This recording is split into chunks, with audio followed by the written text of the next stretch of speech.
back. We back. We back. All I can say is welcome back to Girl, what's up? So, I know it's been a minute with everything that has been going on in the world as far as quarantine and COVID and Social injustice, downright racism. We're going to touch on all of that. But we are going to get into some good topics, maybe some tips on how to stay sane and heal through these trying times. How to cope. Because look, I'm going to just say this. What do you think? Black people are now on the spotlight with everything that's going on. But we've been the light. But what's crazy is white people talking about doing the work and education and tough conversations, but you just diving in. We've been doing that our whole life. She's just going in. I had to say it because she brought it to my forefront of my mind, and I did. We've been our whole life. Black people's whole livelihood is the work. We've been doing the work since birth. So when you talk about, we got to do the work as black, we've been. That's deflecting. That's deflecting. And if you can acknowledge the fact that there is a difference, there is a gap, there's a very huge discrepancy between the way white people are treated in life and the way black people are treated in life. If you can recognize that right there should let you know that it's not equal. It's never been equal. It's always been separate. One white person that will say that they want to be treated how black people are treated. What's the lady named Jane somebody? Yes. She did the brown eyes experiment, and that lady is a gem. She's innocent. Look, she innocent. She a heaven sent angel, because what it's gonna take is white people like her to talk to their peers and their counterparts and their colleagues. We have to have these conversations. Because look, I ain't having the conversation. The white people need to have the conversations amongst themselves. Meanwhile, we finna be over here building our own motherfucking empires. It's the whole thing. I don't have any interest whatsoever in having a eye-opening come to Jesus meeting conversation with y'all. Because I'm pretty sure that people have tried. And I'm pretty sure this ain't no 2020 mess. I was finna say shit. This ain't 2020. This is 1919, 1949, 1999. This is by the way, Juneteenth, 1865. Know that. And I get that there are white people that are not racist, but understand that your non-racism is still around other races that you need to educate and have that conversation with, because this is not going to end. It's not for black people to educate you. No. We're not really talking to white people, because white people not gonna watch this. That's true. But if you got a white friend, share. We're not talking to white people. We talking to us, because this shit is for us, by us. Ultimately, my goal with this platform, however small or large it may be, is to uplift and empower us. And I would like to touch on the ways that we can cope and heal and progress, because not only are we dealing with the spotlight being shined on what we've already been going through for years, not just this year. Yes. But we're also dealing with a pandemic that is disproportionately killing our people and is keeping us inside. And I know a lot of people don't mind being at home, but a lot of black folks get their joy and freedom from going out into the world and not being at home. Because they don't like who they live with. They don't like who they live with, or they don't like their house, or they just don't like their damn self. Funky. So they go out in the world to, get away from that. Escape. Ooh. Get out in the world and escape from all the trauma. So, ultimately, the goal is to be empowered. What tips would you have to a black woman or anybody that's dealing with this trauma? Because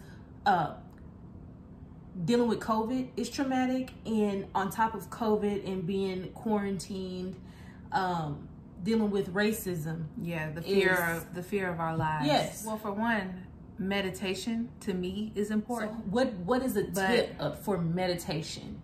So, for me, it's about immersing myself into something positive. So I start out, and this is, for me, this is early in the morning before anybody is up. This is at 6 a.m. when it's still dark outside, the kids and I'm calling. Still asleep. She not calling me at 6 a.m. She do be calling, but she don't be calling. At 7. She do. At 7. I give her an hour to get it together. Anyway, so I get up early in the morning, and I don't do this every morning. I'm trying to be better and more consistent about it because it does help. Okay. Don't do me. But I get up and I start with scripture and devotion. Yes. I pray. And it may not be for you. You're not a spiritual person, that's fine. But you can still be in tune and in touch with your mind and your body and your soul. Because that's where the trauma sinks in at. Mm-hmm. And in order to dig that back out, you know, get that soot out. You know? Soot. It's soot. So what I do is I meditate. I pray. I read a scripture. And I read until I find something that resonates with me. And then I think about it. And then I write. In order for me to manifest something, manifest positivity, good vibes, peace, I have to write it down. Otherwise, I'll forget or I don't focus. She writes, I talk. I feel like our healing, the way that we cope with everything that's going on, is our truest form of activism, being unapologetically ourselves. Yes. Because when you start trying to conform to the world and trying to get a seat at their table, trying to get invited to their functions, trying to be accepted into their worlds, that's where we go wrong. We lose ourselves. That's the problem. Oh, maybe if you do this, they'll accept you more. And I just sit there and be like, no. Because who's out there telling white people, maybe if you'll do this, the black people will accept you? Yeah, no. Who's telling them that? No. Mm-mm. Yeah, and still we're in our homes teaching our children and our brothers and sisters how to react and immerse ourselves with them. Because nothing we do is going to be good enough. At the end of the day, we have to work twice as hard to get half. 3 times. 3 times to get half. Because it's not made for us to succeed. We have to bust our butt. Yes, we have opportunities. Which is why do we have equal opportunities? We should build our own shit. You know what's crazy to me? Asians, Indians, all other ends will come to this country and create communities amongst themselves, build each other up. Mexicans will live 10 to a crib until they each have enough money to buy their own. And then they got 10 cribs and they have a community amongst themselves that they can all bounce back and forth between. Where black people, because that is the way everything was set up. Because when you have that one, unfortunately, this is true, when you have that one black person that gets invited to the table, but they've gotten the opportunity to be able to feed their families like they've never done before, but they can't give the game away. They can't give the secrets away. They can't create seats for their people, or else they will lose their seat.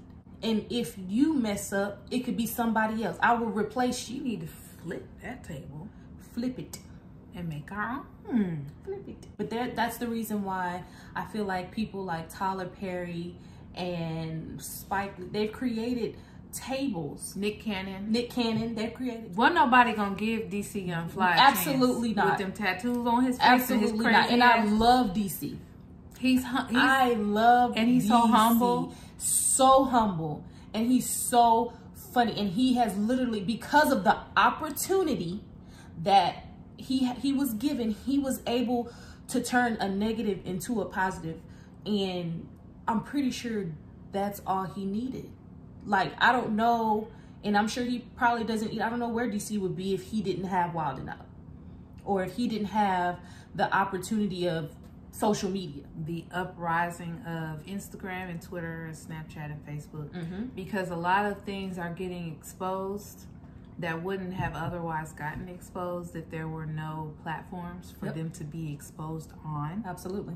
Instagram has afforded a lot of opportunities for Black people with so much talent that if we were just solely dependent on white people to notice us and give us a chance, we'd still be where we were when Martin Luther King was Get alive. over it. Exactly. That's what we're told. If you don't like it, go back to where you came from. It doesn't exist anymore. We don't know where we came from. First of all, where we came from, we were taken, but that's a whole different story. Go back for to where another you came day. from. Just let me know if you're going to say something like that so I can get my bitch slapping hand ready.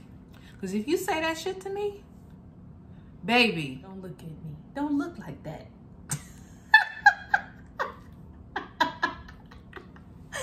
Look, the perception that white people have of us is partially not their fault.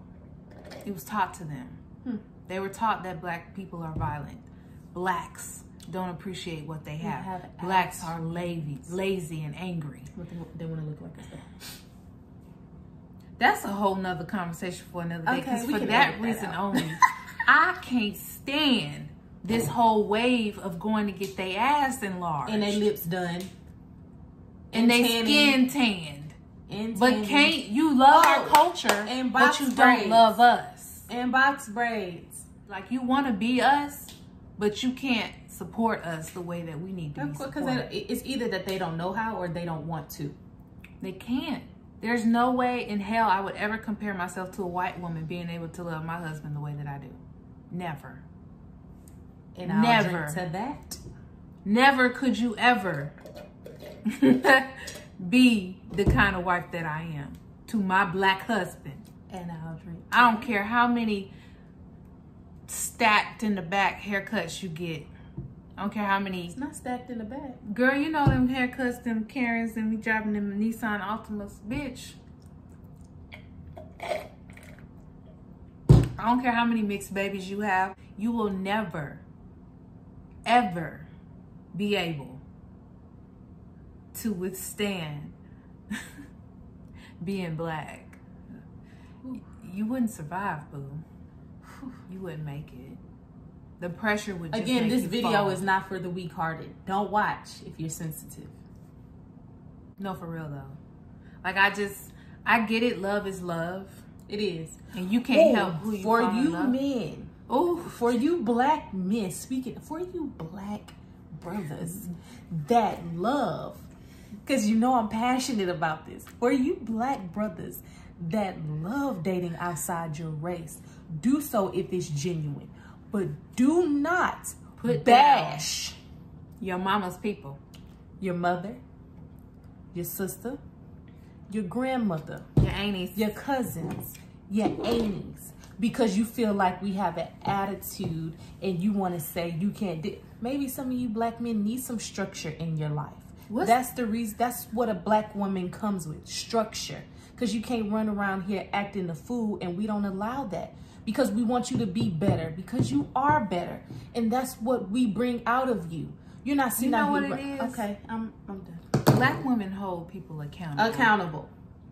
We always do. Because we feel it is our God-given right to be able to speak our mind and be true to ourselves. And that's why people feel like we have attitudes. So what's the takeaway from this video? What do we want y'all to understand? We want you to educate yourselves, number one. Educate yourselves, and you don't have to conform to anybody's values, especially when it comes to being against the color of your skin. Because colorism is real, not just white against Black, but there's a lot of Black against Black too. We all need to be able to come together. Somebody to lean on. I just might have a problem that you understand. We all need somebody to lean on me. Okay, I'm done. That's it. Cut. Well, I just really feel like when you're not strong, okay, then I'll be your friend. I'll help you carry on, for it won't be long. I can't sing, so don't worry about it. Keep going. I'm gonna need somebody to lean on. Like that. All right. She can say that we gonna get fired. You about to lose your job. Hey, You about to lose your job because you are detaining me for nothing. You about to lose your job. Hey, you about to lose your job. You about to lose your job because you are detaining me for nothing. Don't touch me back. Jose. Oh, she's shaking the table. Oh, she's shaking it. Put it back up. We're going to get this right. All of this is being recorded. You about to lose Yo job. You about to lose your job. You definitely about to lose your. Oh, bitch. That ain't it. Hold on, I'm going to fix it. You just got to let me get there. Oh.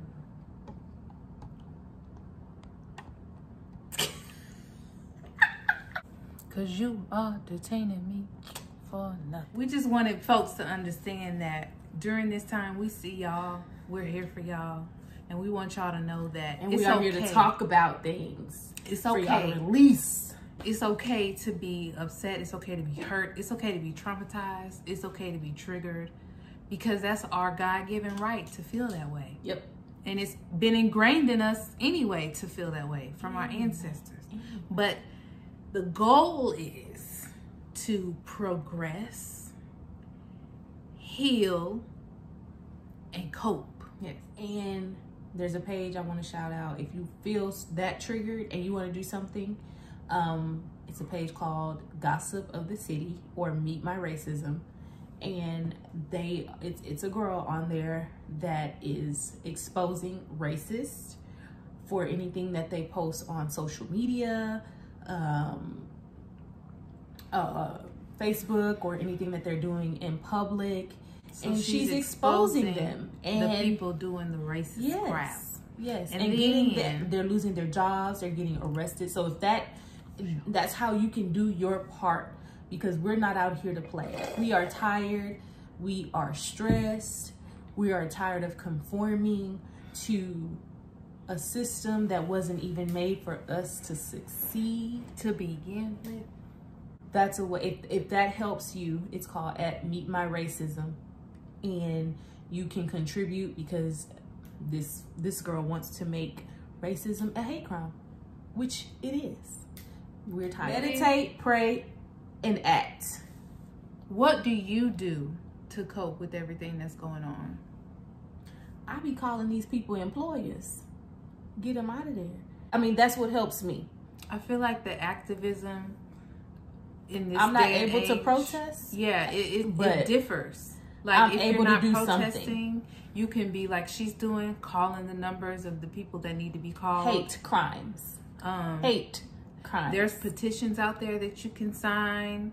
There are organizations that you can donate to. There are ways to get your message out there without actually being on the ground, feet on the ground, protesting. Right. You don't have to be protesting in order to be considered an activist. Right. Just like I said, just being yourself and being true to yourself. Do your research. Is activism. Find your outlet. If I can't say it enough, vote. A lot of people don't understand the voting. I know I've heard our people talk about, oh, what's the point of voting for president if the one that wins the popular vote doesn't get elected and the ones that wins the electoral votes? Would you care to explain to people what's the difference and where it counts? Like, electing the correct people to office locally has more of an effect on your everyday life than electing the president does. A voting voice is a powerful voice. So if you can use your power to go out and elect people who actually will enact change Locally. in your environment where you live, President Trump don't give a damn about Mo City. We know that. He don't give a damn about Spring, Pearland. We know that. Acres Home. He know that. don't even know what Probably that don't even shit know is. where that's at. He didn't even know that Kansas City was not in Kansas. A dummy. So care about the local elections because, mind you, the last, I think, senator race where Beto lost to Ted Cruz was decided by less than 5,000 votes. And among those 5,000, only like 100,000 people voted. When just in Houston alone, there's 8 million people. But now that you know, just vote, like, share, locally. subscribe. There's to the nearest part. Even if you just want to share, screenshot, or video record this piece, this is what matters the most. It's not just about Trump being in office. We know there is a bird in office. We know that. He a whole Cheeto. We know this. We know this. We know this. It starts locally. Yeah. Make sure you're looking up what district you're registered to vote in. If you grew up in Mo City and you never changed your address, you are registered to vote in Fort Bend County, not Harris. So the same judges that the Harris County people are voting on are not the same judges. If you can wait in the line at the club, at the Let Out, at Prospect Park, and all of these at all these other clubs, you can wait in line to vote. But y'all stay masked up. If you just absolutely have to go out, use hand sanitizer. Wash your hands. Wash your use hand stinking, sanitizer. funky hands. Get some Lysol. Wash your hands. Wearing gloves is not productive unless you're in a healthcare setting. Thank you. If you don't change the gloves, gloves don't work. It don't help. You're just spreading shit from piece to piece. Yes. Social distance. Stay safe. Meditate. Pray. But we out. We'll see y'all next time. Girl, Wessuhh.